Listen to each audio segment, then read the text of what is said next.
bizarre stories from the subscribers. Hi Leo Augusto, I'm Luciana, 12. This happened when I was 10 in 5th grade. When we entered the classroom, we noticed that everything was knocked over, out of order, chairs fallen, cabinet doors open. The teacher didn't know what had happened there, man. The day before, everything was in perfect condition. Could it be that vandals broke in at night and did that? That's what she thought. She called the janitor. Well, she must have seen something since one night she was cleaning all that up over there. Then she told the teacher a creepy story.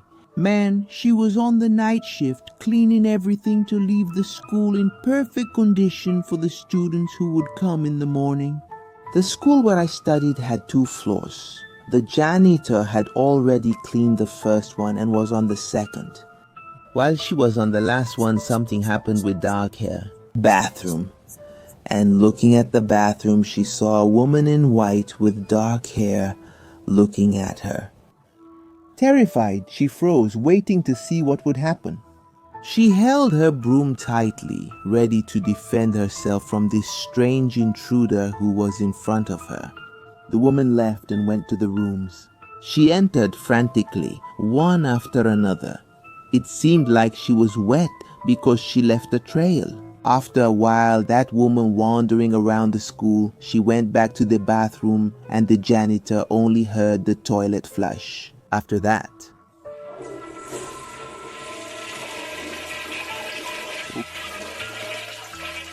when he went to check to see where the woman was, she had disappeared. Siska was completely gone. He said that in the past, that place was a cemetery and then they built this school on top of it. Besides that, she said it wasn't the first time she saw things out of order scattered around the room. And she said she was already used to seeing people walking around the school. There, man, at night, when everything was closed during her shift, always the same pattern. They would leave the bathroom, wander around the place, and then go back and disappear with a flush. It's worth mentioning that she still works there. I don't know how she has the courage to stay there on the night shift. That's my story. Goodbye from Leo Augusto.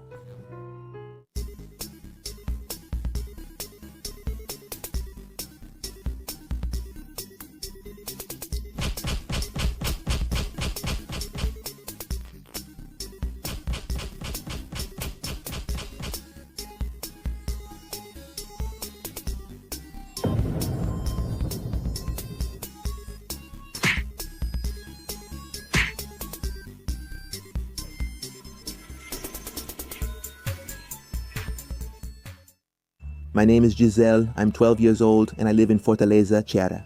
I'm going to tell a true story that happened to my father about 22 years ago. At that time, he was 12 years old. Near where he lived, there was a forest called Mata de Varjota. My father and 2 friends went out to hunt birds and pick fruits. When they reached a certain point in the Mata de Varjota, they found a very tall wall. My father and his friends climbed up on the wall and suddenly looked over there, inside. They saw an old bearded man wearing leather clothes and a hat holding a shotgun. The old bearded man stood there watching them for about 10 seconds. Then he pointed the shotgun at them and said, "Leave here and go away." They didn't think twice and jumped over the wall. They ran as fast as they could to get away from that threat. After 100 meters, they realized they left their belongings behind. They left so desperately that they forgot their loot. They stopped running, gathered their courage, and went back. When they arrived at the place, they found their belongings in the same spot where they had dropped them. But the old bearded man was no longer there. It seemed like he had vanished. A week after what happened, my father went to the house of one of his father's friends. He was over 50 years old. He told him what happened to him and his friends. His father's old friend told the same story about the old bearded man, who also appeared to him once when he entered the forest. He explained that this old bearded man was the owner of the forest known as Mata de Varjota, and that he had died in a car accident many years ago.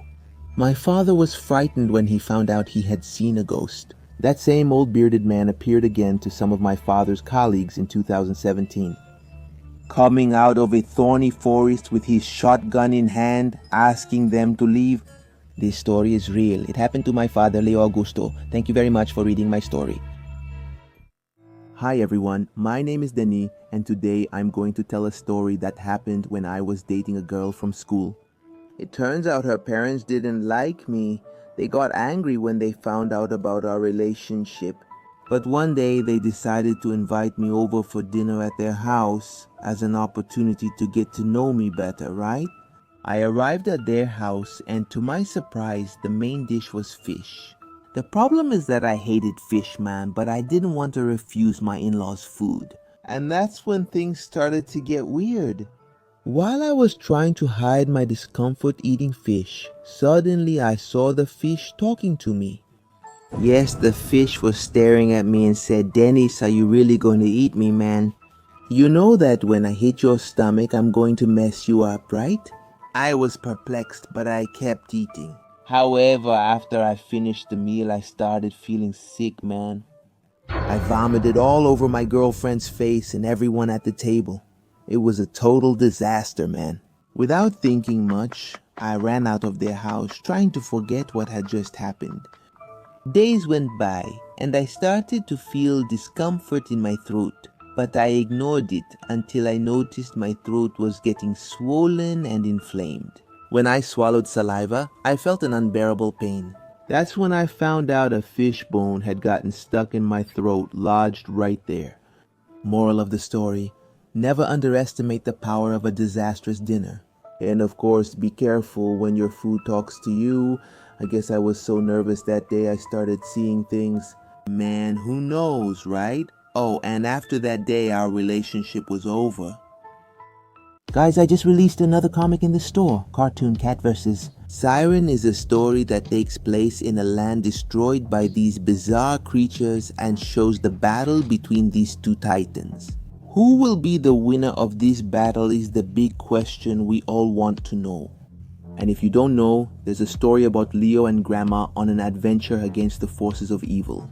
Children in the neighborhood are vanishing mysteriously. What could be happening? Will Leo and Grandma be able to solve this mystery? We have other comics too. Add the store's WhatsApp and we'll assist you. Bizarre stories from the subscribers. Coelho is the bald-headed guy. You can call me Zeta. My story with Miguelzinho is something that still leaves me perplexed to this day. He was a lazy boy in my class, always dodging his studies and causing trouble at school. Can you believe that once he set off a firecracker in the school bathroom? Anyway, he was a troublemaker and his grades were terrible. Then out of nowhere, they suddenly improved a lot. The teachers suspected that he was practicing the illegal act of cheating. That's right, copying the correct answers from smart students to get ahead. But they didn't find any concrete evidence that he was doing that. In a surprising way, he managed to recover his grades.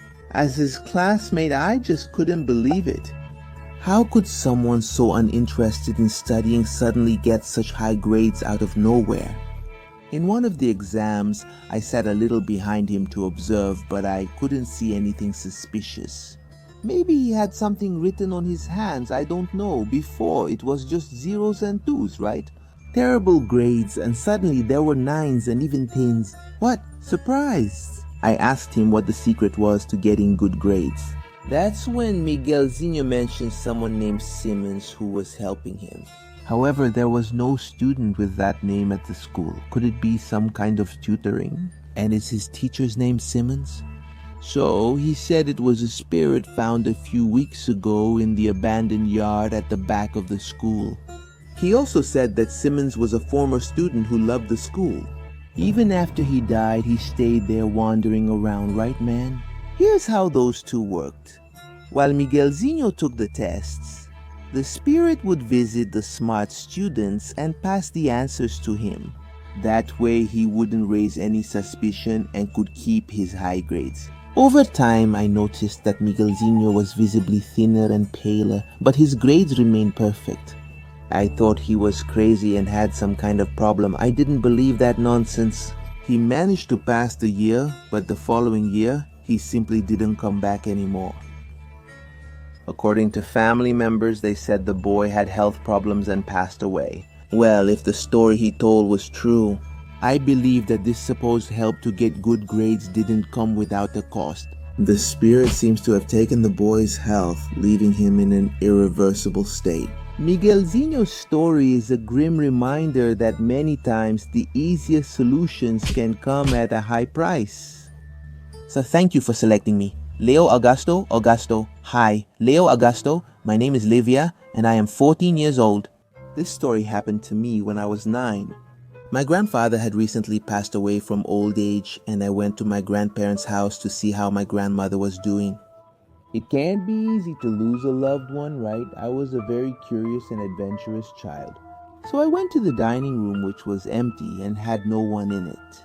In that room, there was a door that looked into the kitchen and also into the 3 bedrooms.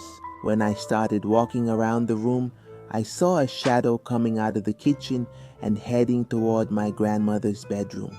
It was the silhouette of a hunched man who used a cane, just like my grandfather, who had passed away. I didn't think twice, and after seeing the shadow, I ran out of there and went to the porch where my parents and my grandmother were talking. I never told anyone until now. Last year, I finally told my grandmother what I saw that day. She said she believed every word I said. But my mother and father, when they heard this, didn't believe any of it. They thought it was just my imagination. Sometimes I tried spinning again to see if she would come. I knew it was the figure of my late grandfather, but after that day, I was never able to do it again. I still sense things in my grandmother's house. Even though it's filled with crosses, pictures of Jesus' face, and even porcelain statues of Saint Cinto. It's as if there are always people watching me there in that house. There's always a very heavy energy inside there. I kept wondering, when you spun around at that moment, did you access a part of your mind capable of seeing the spirit world? From your vision, the veil of reality was lifted and what is hidden was revealed. Hello Leo, I'm Moxley. I want to tell you about a bizarre event that happened to me about 2 years ago. Like every night, I always go out to ride my bike around the streets, out there. My city is very calm and peaceful, and walking at night helps me put my thoughts in order. But on one particular night, something strange happened. Around 10 p.m., I saw a kind of light fall from the sky straight to the ground. It looked like someone had thrown something down from above. Since the unknown object was falling straight down at a 90-degree angle, I realized that it was falling close to me. So I pedaled as fast as I could to see if I could find anything, but I didn't find absolutely anything. On another night, around the same time, I was also riding my bike. And then I saw 2 lights. This time they weren't falling but flying. Their flight was so perfect that I thought they could be drones, but no drone is made entirely of light. And on top of that, spherical and about the size of 2 tennis balls. This time I saw the lights when I got close. One of them flew upward in the opposite direction from me, while the other started to accelerate and turned off its light. But even with its dim light, it was possible to see a sphere flying. It seemed like those objects realized that I saw them and then they started trying to hide, right? Reports from my friends came up. They said they saw a strange light fall on top of a gym. Maybe they were the same lights, but I'm not sure since I didn't see anything that day. To this day, I don't know what those lights are. I thought they could be birds, drones, toys, or even natural phenomena, but none of that fits. What I believe the most is that they were spirits, or maybe, who knows, aliens. Thank you for reading my story, Leo Augusto. Hugs. Hello, Leo Augusto. I'm Emily. I'm 11 years old. Not long ago, something very strange happened to me and my younger brother. We had moved to a new house and city. It was a big place with a huge backyard. The house was only 1 story. My brother and I loved that place and we soon went out to play. until the moving truck arrived, right? Along with my parents, my brother and I were with a nanny that day. So we started playing. First we played tag, then we played hide and seek, and that's when things started to get creepy. I was counting while he was hiding. When I finished, I walked all around the house and couldn't find him anywhere. So I decided to look in the only place I hadn't been yet, the basement. That's where the laundry room was. It was pretty big and had lots of hiding spots. A great place to hide and not be found. Could he be here?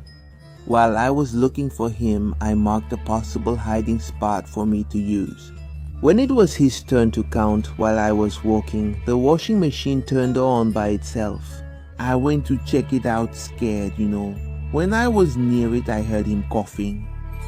You probably pressed the button by accident, right, little brother? Revealing your location, I put my hand on your shoulder and called out, "Right? I found you." He stayed still, and then I heard my brother shout, "1, 2, 3 for me, I won." He was shouting from up there. When I heard that, I froze instantly. I moved away from that thing and kept watching. It was standing there looking at me. He started coming toward me slowly, and then he got faster. That wasn't my brother. Who is this crazy guy? What is he doing here in the basement of my new house? Then my brother showed up on the stairs and said, "Emily, I already won. Go count again." And when I looked at the thing, it was gone. I ran out of there, pulling my little brother, told him what had happened, and he went to look out of curiosity. I didn't want to let him go, but he went anyway. He stayed there for only about 30 seconds and came back pale, confirming what we had seen. It seemed like we had a bizarre child living in our basement. Then the truck with my parents came back, right? And every night we would hear footsteps from that thing around the house, constant knocking on our door. It was a real hell living in that house, which until just a while ago we were loving. After 6 p.m., I don't walk around the house anymore, and I don't even go near that basement. It happens several times that my parents are sleeping and someone knocks on the door. They come to us and tell us to stop playing around, that they're trying to sleep. We say it's the boy from the basement, but they don't believe us. Because they've already checked and there's nothing down there. I really don't know what's going on here. Leo Augusto, hi. Leo, my name is Gabriela, but you can call me Gabi. Well, I'm 12 years old, but when I was 9 or so, I didn't have many friends at school. I was always alone, so one day I decided to create an imaginary friend.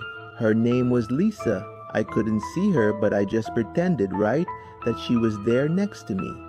I went to school with her, gave her food, and put her to sleep with me. And I did everyday things, man, even washed the dishes. Lisa was with me. My mom thought it was funny, but she told me to be careful, not to go crazy. As time went by, I grew up. Then I turned 11 years old, and I didn't remember Lisa that much anymore. One day I was preparing to go to school. I enjoyed dressing very colorfully, After finishing lunch, I went to put my plate in the sink. I looked at the place where there was a little room with a washing machine.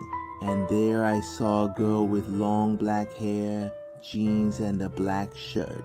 She was very pale. It looked like she had dry skin. I got scared. I just stared. And then she turned around. I saw the face and remembered Lisa. I remembered that in my imagination she looked like that. But why the hell was I seeing her? Right now, my mom called my name and Lisa introduced herself. She said she was ready to go to school with me. I ran to my mom's room and started crying out of fear. Then I revealed to her that Lisa, that imaginary friend from the past, had come back to me. My mom said it was just my imagination. After that, I was never the same again. These days, I see a psychologist just so you can get an idea of how big the trauma was. So, after that day, I never saw her again. I guess she must be friends with another kid now.